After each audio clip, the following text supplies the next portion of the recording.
신앙생활에 있어서 가장 핵심은 신앙생활에서 가장 진실은 사랑이겠죠. 근데 여러분, 우리가 사랑을 많이, 저도 우리 성도들도 주님을 알기 전에는 제일 많이 오해하는 것 중에 하나가 사랑입니다. 왜냐하면 사랑은 지식이 필요하거든요. 또 사랑은 경험이 필요해요. 또 사랑은 수고하지 않고는 사랑을 알 수가 없어요. 지식도 있어야 되죠. 경험도 있어야 되죠. 또 수고도 있어야 되는 게 사랑입니다. 그래서 사랑이 쉬운 게 아니에요. 예수님이 우리를 사랑하시고 십자가에 죽으셨잖아요. 우리는 이것 가지고만 생각하잖아요. 근데 여러분, 예수님은 십자가에 죽으신 것만이 아니에요. 예수님은 그분 창조주잖아요. 너무 우리를 너무나 잘합니다. 우리를 너무나도 잘 아세요. 인간에 대해서 세상 어느 누구보다도, 사단보다도 제일 잘 알고 계시는 분이 주님이잖아요. 그래서 그분은 우리의 신랑이 될 수 있는 거예요. 지식적으로도 완벽하게 우리의 영과 혼과 유, 우리의 심리 상태, 감정, 의지, 지적인 상태, 몸의 상태, 그 모든 것들을 잘 알고 계시는 분이 예수님이에요. 그래서 우리를 사랑할 수 있는 거예요. 그 지식이 없이는 올바로 사랑할 수 없는 겁니다. 그 지식이 너무나도 충만하기 때문에 하나님의 형상인 우리들에 대해서 너무나 잘 알고 계시기 때문에 해결 방법을 찾으신 거죠. 네, 십자가라는 그 해결 방법. 왜요? 십자가 아니면 그들을 구원할 수 없다라고 하나님 아버지, 예수님, 성령님 그들이 하나가 돼서 십자가를 지도록 그렇게 허락하셨고 계획해 놓으신 거죠. 그 사랑은 지식이 없으면 참 신기하게 우리는 지식으로 말미암아 교만해지는데요. 하나님은 우리에 대해서 너무나도 잘 알고 계시는 지식이 있는데도 불구하고 그럼에도 불구하고 교만하지 않고 우리를 더욱더 세워주잖아요. 그래서 호사에서의 내 백성이 지식이 없어서 망한다고 하는 거예요. 우리가 여호와를 아는 지식이 없기 때문에 그분을 사랑하기가 힘들어요.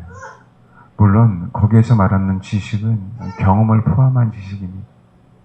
우리가 성경 말씀을 많은 사람들이 아는데 지식적으로 그쳤기 때문에 그분을 사랑할 수 없는 거예요. 자, 그 얘기는 뭐냐면 예수 그리스도를 알려고 그 지식, 예수 그리스도에 대해서 알려고 성경 읽는 게 아니라 성경 지식을 위해서 나의 어떤 만족함을 위해서 성경을 읽었고 다른 누군가에게 가르쳐 주려고 성경을 읽었고 나의 사역 때문에 성경을 읽었기 때문에 예수님에 대한 지식이 없는 거예요. 그렇게 성경을 많이 배우고 공부하고 연구하고 그런다 할지라도 항상 제가 말씀드리잖아요. 기도할 때나 예배 드릴 때나 신앙생활 하는 데 있어서 가장 중요한 거는요.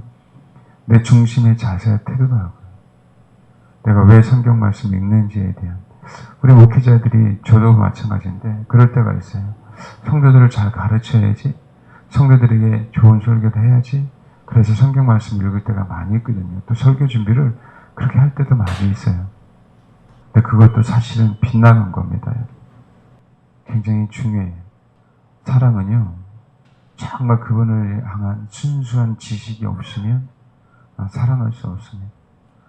그 성경을 그런 마음으로 읽어야 되고요. 설교도 그런 마음으로 들어야 돼요. 지금 많은 크리스찬들이 얼마나 많이 성경을 자기 만족을 위해서 듣고 읽고 또 설교를 찾아다니니까 죄송한데 결코 예수의 사랑을 경험할 수가 없어요. 깨달을 수도 없고요. 그분을 위해서 수고할 수도 없습니다. 그분을 위해서 희생할 수도 없다고요. 왜냐하면 사랑은 지식이 포함되어야 되고 사랑은 경험이 포함되어야 되고 사랑은 수고가 포함되어야 돼요. 그래서 하나님의 말씀은 그분을 알도록 글로 표현되기 때문에 그분에 대해서 우리가 성경을 읽으면서 그분이 어떤 분인지를 아는 거예요.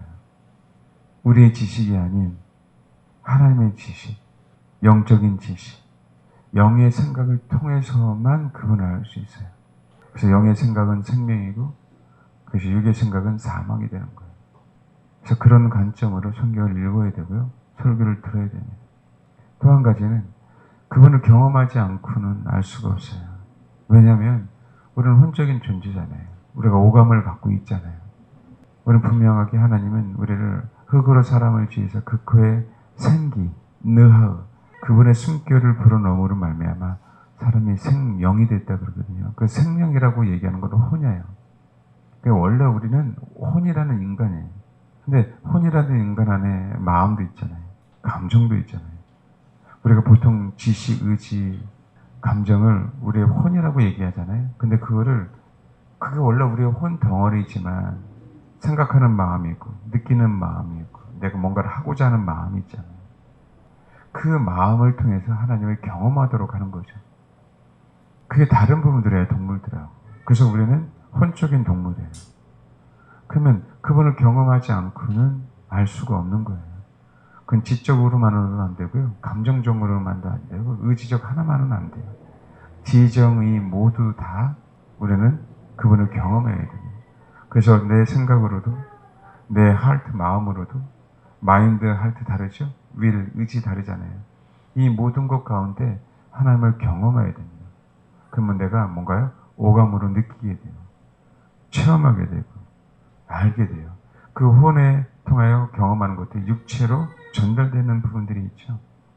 그렇게 육체로 전달되는 부분들이 뭐냐면, 그게 기도예요. 내가 순수하게 그분을 경험하기 위해서. 기도는 주님이 나에게 말씀하시는 이거는요, 실제로 그분을 경험하도록 하시는 말씀이에요. 기도를 통해서 어떤 지적인 지식을 전달하기 위해서 주님이 우리에게 기도를 허락하신 게 아니에요. 그런 하나님의 말씀으로 그 말씀을 토대로 내가 어떻게 바로 서야 될 것인가에 대한 지식을 통해서 하나님을 알게 하고요. 그래서 그것을 바로 세웠다면 어떻게 그 공간 안에서 아름답게 꾸밀 것인가에 대한 인테리어 있죠? 그게 기도라고 생각하시면 돼요. 그게 이거다라고 100% 내가 얘기하는 게 아니라 그렇게 생각해요. 뼈대만 있는 데서요. 우리 오감은 싫거든요. 내가 오감을 경험하기 위해서는 뭔가 분위기가 좋아야 되잖아요. 물론 말씀과 기도 안에 이 두 요소가 다 있어요. 말씀과 기도 안에. 사실 나중에 보면 말씀이 기도고 기도가 말씀이 돼요. 원래 이게 맞는 거거든요. 그래서 100이 아니고요. 합쳐서 100백이에요. 그래서 200이 되는 거하고 똑같은 케이스예요. 그러니까 말씀과 기도로 거룩해진다고 얘기할 때 말씀 하나가 불완전한 게 아니에요. 말씀 하나도 완전해요. 기도 하나도 완전해요. 그러나 말씀과 기도가 그것이 뭐한다? 더 충만한 거예요. 말씀 자체로 충만하지 않다는 얘기가 아니다. 우리가 거룩해질 수 있을 때에는 말씀 하나라도 충분하지만 기도가 더욱더 따라갈 때는 뭐라고요? 더욱더 충만해질 수 있다는 거예요. 내가 기왕 지적으로 하나님을 경험하는 것보다 내가 경험적으로도 하나님을 경험하는 게 얼마나 중요해요. 하나님을 아는 지식이 있는 것뿐만 아니라 하나님을 경험하는 지식도 있어야 될 거 아니에요. 그렇기 때문에 사랑은요, 지식이 포함되어야 되고 사랑은 경험이 포함되어야 돼요. 근데 여러분, 사랑은요, 수고가 포함되지 않으면 가짜입니다. 아무리 지식적으로 내가 하나님을 알아도 아무리 경험적으로 그분을 경험해서 삼층천에 올라갔다 할지라도 이 땅에서 수고가 안 되면 이 땅에서 수고가 안 되면 사람에게든 하나님에게든 이 땅에서 그런 수고가 안 되면 사랑이 아니에요. 그러면 이 땅에서의 수고만 사랑이냐? 아닙니다. 근본적으로 하나님의 말씀과 기도가 반석이 되고 터가 되고 그래서 온전한 건물이 되어서 수고가 나타나지 않으면 사랑이 아닌 겁니다. 그래서 많은 사람들은요, 느끼기만 하려고 해요. 많은 사람은 지적인 만족만 가지려고 해요. 그렇잖아요? 많은 사람은 행동만 하려고 해요. 아닙니다, 여러분. 사랑은 지식이 포함되고 사랑은 경험이 포함되어야 되고 사랑은 분명하게 수고가 포함돼요. 예수님의 모습을 한번 보십시오. 그 사랑을 할 수 있는 그 대상에 대한 지식이 명확했죠. 그렇죠? 그리고 이 땅에 살면서 육신을 오셔서 몸소 인간들의 삶 속에서 그들과 같이 경험했죠. 그러나서 십자가에 죽으셨잖아요. 그냥 구원할 수도 있는데도 불구하고 왜 인자로 이 땅에 오셨는지에 대한 부분들을 우리가 알아야 된다고요. 우리를 너무나도 잘 알지만 거기서 그치지 않고 우리랑 동고동락하셨고, 뿐만 아니라 우리를 위해서 십자가라는 수고, 희생을 하셨단 말이에요. 그 수고와 희생이 없이는 우리는 사랑을 했다라고 얘기하면 안 되는 겁니다. 말씀을 드렸잖아요. 우리가 하나님을 사랑하는 데 그치는 건 사랑이 아니고, 이제는 내가 하나님을 향해서 시선이 고정되어 있는데, 그 시선이 고정된 시선이 이제는 뭐라고요? 주님이 어디에 고정되어 있는가를 볼 줄 아는 게 사랑이에요. 근데 우리는 주님 나만 봐주세요라고 하는 걸 사랑이라고 생각하는 거예요. 내가 주님만 바라보는 걸 사랑이라고 생각하는 거예요. 주님만 바라보는 게 사랑입니다. 근데 그렇게 주님만 바라봤다면 주님의 시선이 어디를 향하고 있는가? 나를 향하는 것 말고 소외되고 힘들고 괴롭고 아프고 그런 자들을 향해 시선을 내가 볼 줄 알아야 그분의 사랑을 아는 거예요. 그분의 시선이 어디를 향하고 있는가. 그럼 우리가 그분의 시선이 어디를 향하고 있는가를 쫓아가서 우리에게 거기 가서 뭐 하는 거예요? 수고하는 거예요. 그게 진짜 사랑입니다. 사랑에 대해서 오해하지 마십시오. 그냥 느끼는 게 사랑이 아니에요. 어느 분하고 대화를 나눴어요. 옛날엔 남편이 원수였대요. 한번 싸우면 6개월, 3개월, 6개월간 얘기도 안 했다고 합니다. 근데 그분하고 대화를 하는데 이상하게 남편 얘기하는데 제가 눈물이 나요. 그랬더니 그러시더라고요. 목사님, 제가 남편을 향한 그 마음이 생겼다. 내가 안마를 해줘도 마사지를 해줘도 내가 무엇을 하든지 간에 남편을 향한, 그게 주님을 향한 그 사랑이면 알기 시작한 거예요. 그 원수 같은 그분에게서 남편이었잖아요. 가장 힘들게 하고 가장 자존심상하게 했던 남편이었잖아요. 그게 사랑이에요. 부부가 한 몸이 돼서 같이 살아도 사랑이 아니었는데 왜? 남편에 대해 지식적으로 알아요. 오래 살았으니까. 그렇죠? 저 사람이 어떻든지 알아요. 경험적으로 그거 알아요. 근데 뭐가 없었다고요? 수고가 없었던 거예요. 내가 주님을 바라봤지만 주님이 나만 보고 계시는 줄 알았더니, 내가 주님을 바라보고 그분의 사랑을 알았더니 그분이 누구를 향해 있다는 거예요? 남편을 향해 있다는 걸 알았던 거죠. 그래서 나의 시선도 이제는 주님의 시선과 같이 어디를 향해 가는 거예요? 남편을 향해 가는 겁니다. 그래서 남편을 위해서 수고하는 거고요. 남편을 위해서 이상하는 거예요. 지체를 위해서 이상하는 거고 수고하는 거고. 여러분, 이게 사랑이에요. 이게 하나님을 사랑하는 거고 이웃을 사랑하는 겁니다. 이게 없으면 저도 여러분들도 이 설교를 듣는 모든 사람들 가짜입니다. 우리 이제 주를 추구했다면 분명하게 이런 상황들이 나타나야 돼요. 내 마음대로 하라는 게 아니라 내가 그분을 향해 시선이 고정되었더니 그분이 여전히 나만을 바라보고 있었는 줄 알았는데 이제는 그분이 시선이 어디요? 소외된 영혼에게, 내가 가서 수고해야 될 영혼들에게 그분의 시선이 그것을 향해 있다면 우리는 어떻게 해요? 그 사랑을 향하여 사랑을 베풀어야 돼요. 그렇게 할 수 있는 한, 할 수 있는 범위 안에서. 이게 사랑입니다. 나중에 하나님이 더욱더 비침을 주면 자세히 말씀을 드리겠지만 사랑은 지식이 없으면 사랑이 아니에요. 사랑은 경험하지 않으면 사랑이 아닙니다. 근데 여러분, 사랑은요, 내가 그분을 향한 지식이 있고 그분을 내가 몸소 경험했다 할지라도 그분이 무엇을 원하시고 무엇을 요구하시고 그분이 나에게 어떤 것을 원하시는가를 깨닫지 못하면, 그리고 거기 가서 그분의 시선 속에 나도 그분의 시선과 동일하게 그 시선에 머물러 있지 않으면 우리는 하나님을 사랑하는 게 아닙니다. 아멘. 여러분, 쉽게 이 얘기를 들었죠?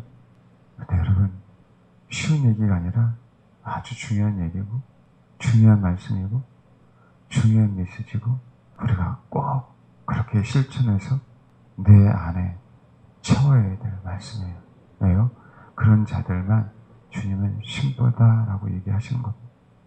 아주 매우 중요한 설교를 하나님의 저 들으라고, 여러 번 들으라고 말씀하는 겁니다. 그리고 그렇게 수고하라고.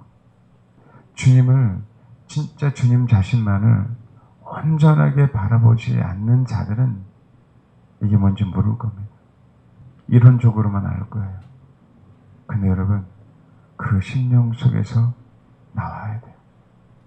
그 심령의 눈을 떠져서 그분의 시선을 바라봐야 돼요. 알겠습니까? 그게 뭐라고요? 진짜 사랑이에요. 오해하지 마십시오. 내가 주님을 바라보니까 주님은 나만 바라볼 거야? 영원토록 나만 바라보지 않으세요. 너도 내가 바라보는 쪽을 바라보기를 바란다. 그게 주님을 바라보는 거예요. 주님은 나를 바라보고 있지 않는데, 주님은 나를 통하여 소외된 영혼들을 살리라고, 도와주라고, 희생하라고 바라보고 있는데, 나는 여전히 주님의 시선을 바라보지 않고 내가 원하는 그분을 바라보는 거잖아요. 내 입맛에 맞는 그분이 되기를 바라보는 거잖아요. 나한테 오셔서 내 문제를 해결해 주기를 바라는 그 소망함만 갖고 바라보는 거잖아요. 그것조차 우리는 내려놓고 분명하게 이 마지막 때에 우리가 어떻게 살아가야 될 것인지에 대해서 알아야 됩니다. 그 사랑을 저도 여러분들도 그렇게 배우시길 바라요. 때로는 하나님이 그 사랑을 실천하라고 허드렛 일을 감당하기도 할 수 있어요. 내 주머니에 돈을 끄집어내라고도 말씀할 수 있어요. 자존을 상하고 자존이 상한 상태에서 무릎을 꿇으라고 말씀하실 수도 있어요. 사람들은 아버지를 오해해요. 예수님을 오해합니다. 너무너무 많습니다. 너무너무 많아요. 그러니까 우리가 그리스도의 사랑을 온전하게 못 깨닫는 것. 정말입니다. 여호와를 아는 지식, 여호와를 아는 지식, 여호와를 경험하는 지식, 그래서 그분과 하나 되는 경험, 그리고 그분을 위해서 그분의 시선이 멈춘 곳을 향하여, 그 대상을 향하여, 그곳을 향하여 내가 수고하고 희생하는 게 되지 않고 배우지 않는다면 사랑하는 게 아닌 것입니다. 아멘? 꼭 그렇게 되길. 설교로만 듣지 마십시오. 제발. 오늘도 이렇게 설교 들었다, 좋은 설교 들었다, 제발 그렇게 끝나지 마시라고. 우리는 말씀을 읽을 때에도, 기도할 때에도 꼭 그렇게 씨름하면서 그런 열매가 나타나게 해달라고 그렇게 주의 도우심을 구해야 됩니다. 꼭 저도 여러분들도 그 사랑을 꼭 배우시길 바랍니다. 기도하겠습니다. 하나님, 내 백성이 여호와를 아는 지식이 없어서 망했다고 했습니다. 하나님의 말씀, 또 기도를 통한 주님을 경험함 뿐만 아니라 주님이 어디에 계시고 주님의 시선이, 주님의 마음이 어느 곳에 머무는지 몰라서 내 마음대로 선행을 베푼 것들, 주님, 우리 인생 가운데 그런 일들이 없도록 도와주시고 우리 전 존재가 온전하게 주님을 사랑하는 법을 배워서 아버지 말씀을 아는 것뿐만 아니라 이해하는 것뿐만 아니라 주님 자신을 경험하는 것뿐만 아니라 주님의 십자가에 지신 그 사랑, 하나님께서 우리에게 허락하신 이웃을 향하는 그 사랑, 그 주님의 시선이 머무는 그곳에 나의 시선이 머무을 말미암아 아버지의 뜻을, 아버지의 마음을 헤아려 드릴 수 있는 그 사랑을 배우며 경험하며 수고하고 희생하며 실천하는 저와 우리 사랑하는 성도 될 수 있도록 축복해 주옵소서. 감사드리며 예수님의 이름으로 기도합니다. 아멘.